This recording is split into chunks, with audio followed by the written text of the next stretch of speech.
বন্ধুত্ব আর সন্দেহের জটিল খেলায় মেতেছেন দুই মিত্রদেশের শীর্ষ নেতা মার্কিন প্রেসিডেন্ট ডোনাল্ড ট্রাম্প এবং ইসরায়েলি প্রধানমন্ত্রী বেনিয়ামিন নেতানিয়াহু।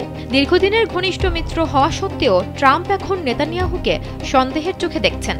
হোয়াইট হাউসের ঘনিষ্ঠ সূত্র ও এক মার্কিন কর্মকর্তার দাবি, নেতানিয়াহুকে নিয়ন্ত্রণে আনতে ব্যর্থ হওয়ায় প্রশাসনে হতাশা তৈরি হয়েছে। বিশেষ করে কাতার, সিরিয়া ও মধ্যপ্রাচ্যের অন্যান্য বিষয়ে নেতানিয়াহুর স্বতন্ত্র উদ্যোগ ওয়াশিংটনের অসন্তোষকে আরও ঘনীভূত করেছে।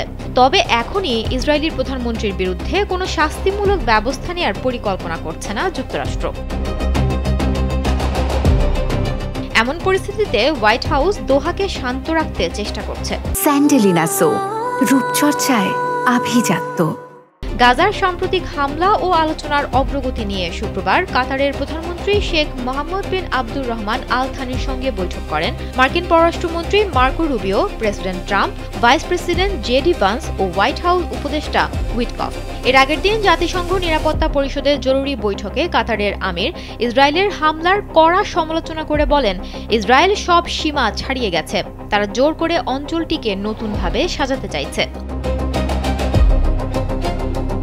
আমির আরও অভিযোগ করেন, ইসরায়েলি নেতৃত্ব জিম্মিদের প্রতি কোনো গুরুত্বই দিচ্ছে না, নইলে এমন সময় হামলার মতো পদক্ষেপ নেওয়া হতো না।